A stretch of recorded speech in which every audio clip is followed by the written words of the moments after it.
I'm a princess, cut from marble. Mothers, wives, daughters. Are you not tired? Are you not tired of this war? No. The scars that mark my body. Winning the war against Islamic State. The battle is just as fierce. So ISIS is there, and Tara Brown returns to the front line. you can see them preparing to shoot at us now.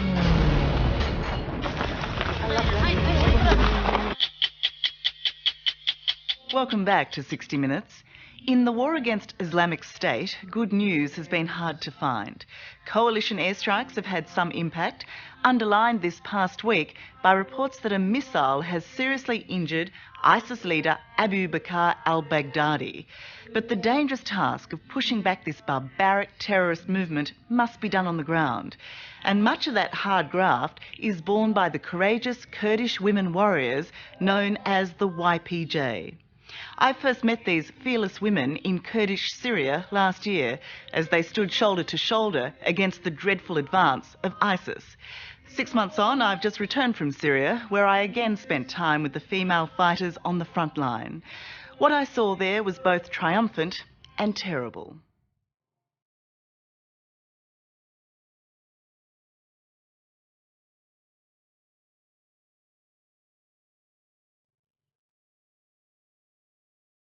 The Kurdish women warriors roll into their recaptured city.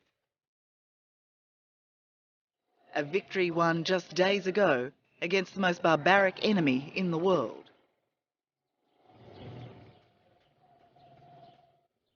ISIS is in retreat here, beaten by their most feared opponents.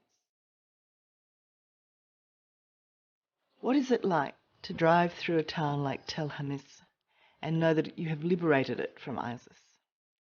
As a town and as a symbol, Tel Hamis is very important to us. It's a very big victory. It shows everyone, everywhere, we are the wall between the world and this enemy. On front lines across northern Syria, the battle rages on. The distant smoke of a coalition airstrike marks an ISIS heavy gun taken out moments before.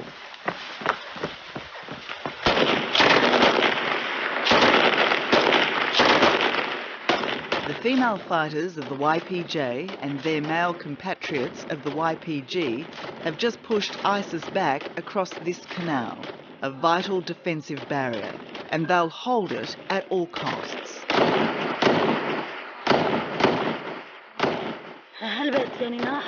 We can see people moving in that village, and that is why we are shooting.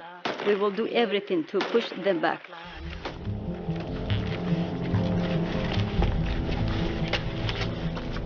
The YPJ, or People's Protection Units, are cleaning ISIS out of their Kurdish homeland, by day and by night.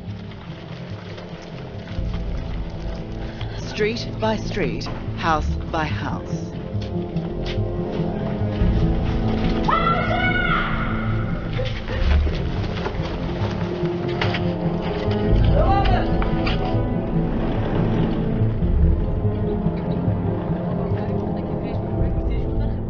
In many ways, this is a far different war to the one I covered here 6 months ago.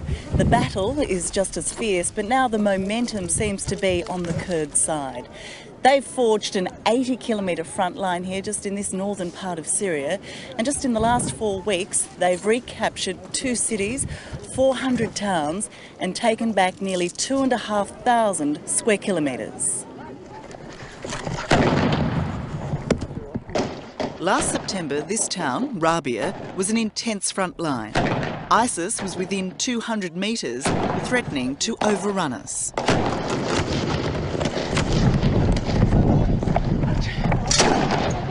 Is there any chance that ISIS could break through to here?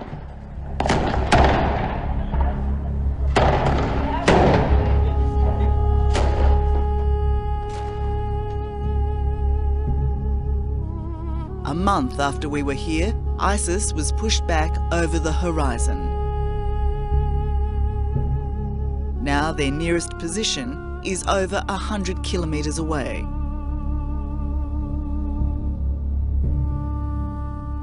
So the green and yellow is YPJ and the purple is ISIS. When I last met YPJ Commander Nizrin, ISIS was at the peak of its military power in Syria. Now she shows me how the tide has turned in 6 months. With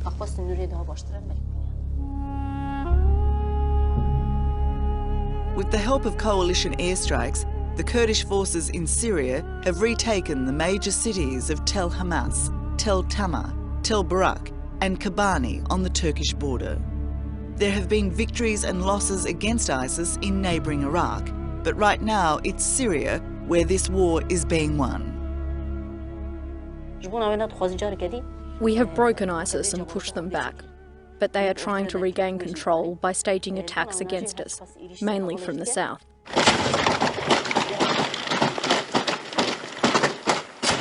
The tenacity of the female fighters and commanders like Nizrin has become legendary.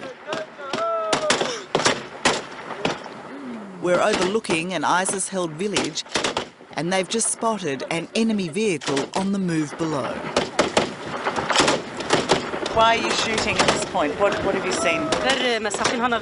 Because now the ISIS is not far away from us, and because we now see them and see them cars, we are shooting them.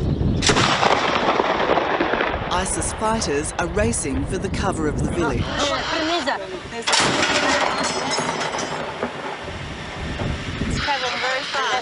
Very fast.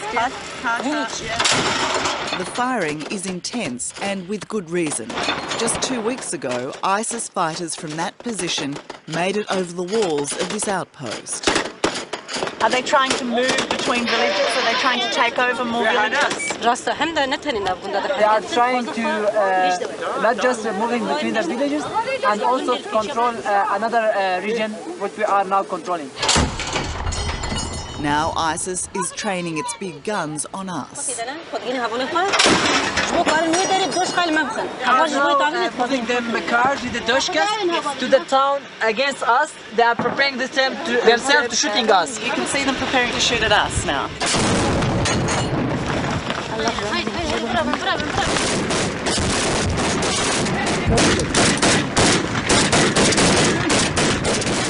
We are ready to sacrifice ourselves to save the humanity, to protect the society, the civilization here. When we last met Judy Ossie, she was a fighter with the YPJ. Now Judy is in the civil administration of the territory the Syrian Kurds call Rojava, helping manage aid agencies in the towns and cities won back from ISIS. And dealing with the trauma of those who suffered under the murderous regime of ISIS. What do you think ISIS thinks of the YPJ? They don't distinguish between anyone. They kill everybody, kidnap everybody, got head of everybody. They are far away from the humanity, especially for the women.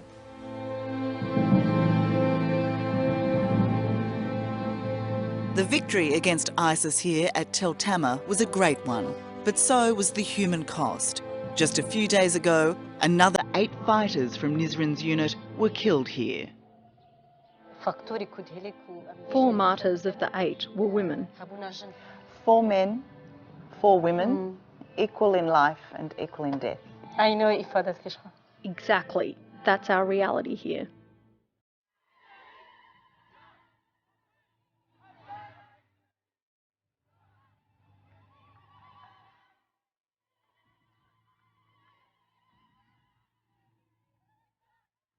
At this hospital in Rojava, a final journey begins for those 8 brave young men and women.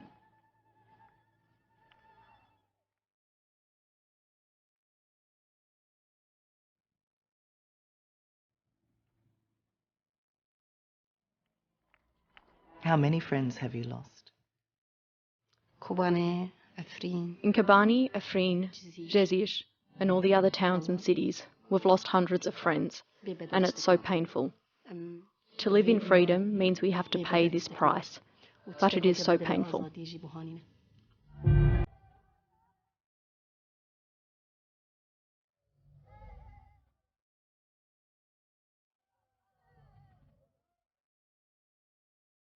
The cemetery is so much larger than when I was last here, fresh graves quickly filling up the space. But some of the fighters have been lucky, like Gulbahar, terribly injured when I visited her last year, doctors unsure whether she'd make it. Her recovery is painfully slow, but Gulbahar has only one wish: to return to the fight that nearly killed her.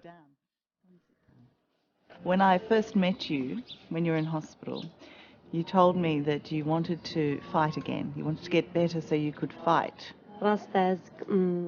Yes, my friends have stopped me for now, but when I am better, I want to go back to fighting again. So not once have you thought twice about going back? No, none of us would. As a fighter, all we think of is to go on, to get back to the front line.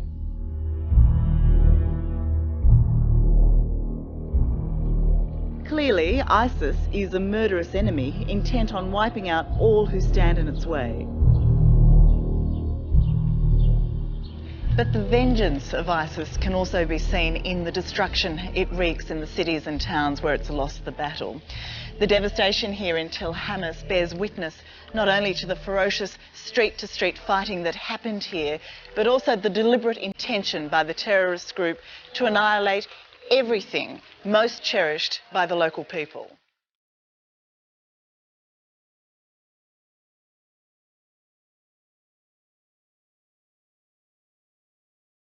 The more ancient, the more sacred, the more likely it is to be a target.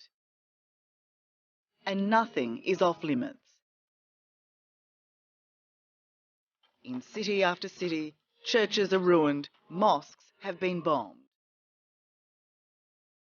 The scale of hatred evident in this wasteland of destruction.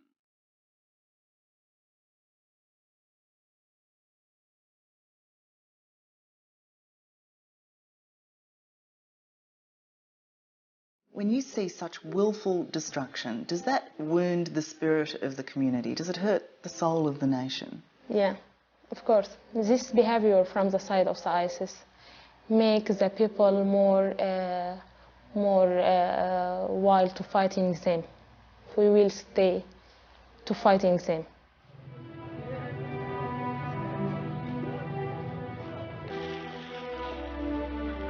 Tel Tamr was once such a city.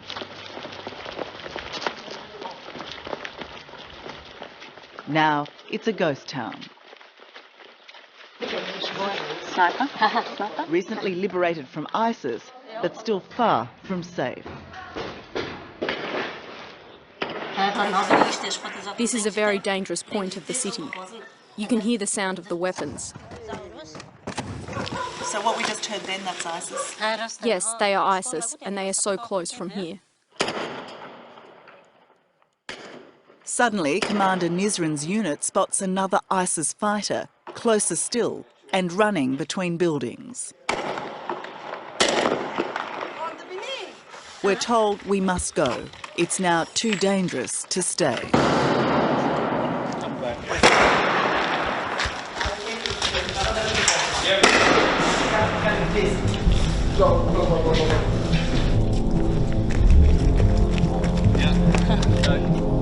From our rooftop vantage point to another part of town, Commander Nizran shows me yet another ISIS position, which they're pounding with the dushka.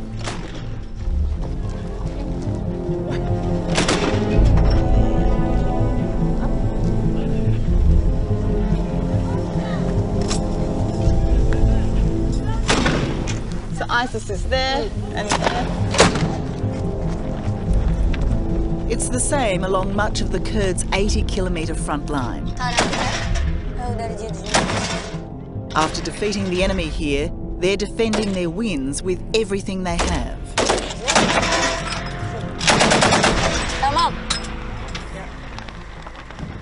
Has there been anything that you've learned about your enemy, anything about ISIS? Do you respect them any more than you did last time we met? Do you hate them any more? I can tell you I have no respect for this enemy. They kill children, they kill young women, they kill young men. They are here to destroy everyone and everything. All we should focus on is finishing them.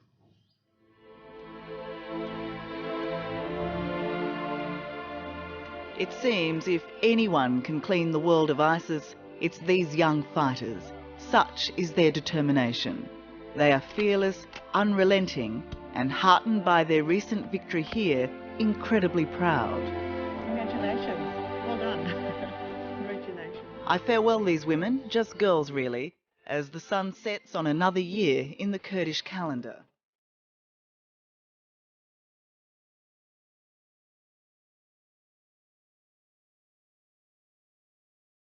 Tonight, they'll return to the front line while their community celebrates the incoming new year, a year they hope will finally deliver a hard-fought peace.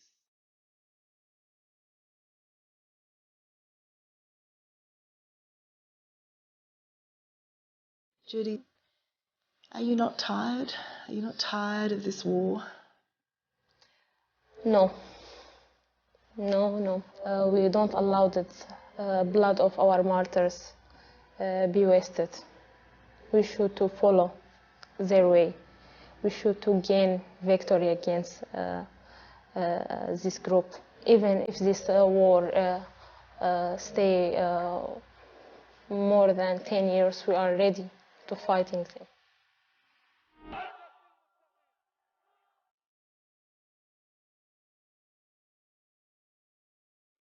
ISIS is renowned for recruiting foreigners to its terrorist ranks. But the horror of ISIS has also attracted foreign fighters to join the Kurdish struggle. When we returned this time round, the women of the YPJ were, extraordinarily welcoming. They were really, really grateful for our original story because they felt they were no longer being ignored by the world. Hello. You're welcome.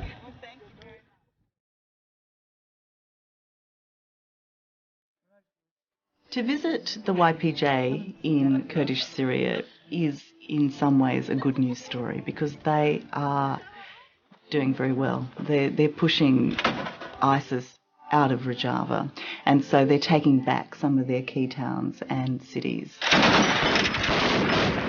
They're having some great success.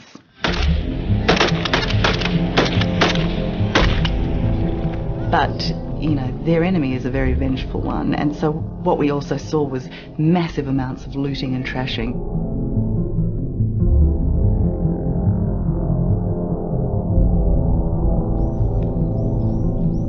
Whether they were Christian churches or Islam mosques, they were, they'd been destroyed.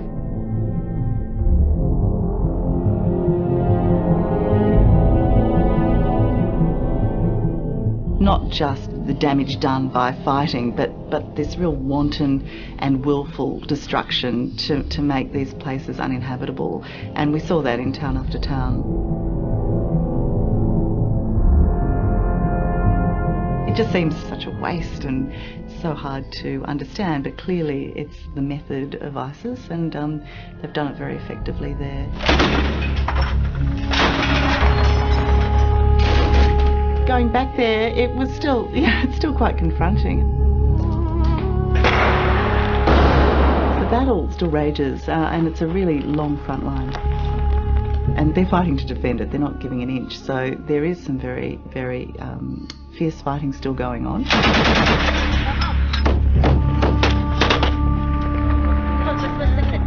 I guess I'm certainly not battle-hardened, but having gone to the front line with these women before, I had some idea of what to expect. I also had a level of trust with them. You can see by their faces how young these women are. My 20? Yes. 22? And desperate to go to the front line to fight for the cause, to fight for their freedom, and to fight against ISIS. So you come across very, very young women who are doing, a grown-up's job, and under their fatigues, under their military fatigues, they've got their, their girly socks. They make sure, you know, they do their hair. They're really very feminine in their own way, but they're absolutely hardened warriors as well.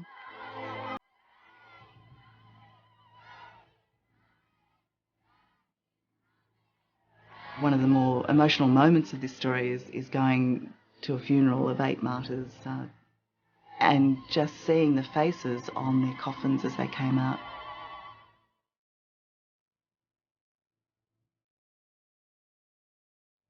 These beautiful, beautiful young women and men. You saw them and you thought, wow, you know, they look like one of the people I interviewed and who I've got to know quite well, and that could have been her. You know, they could be people we know. They're, you know, just young women, young men who you know, are dead for the cause.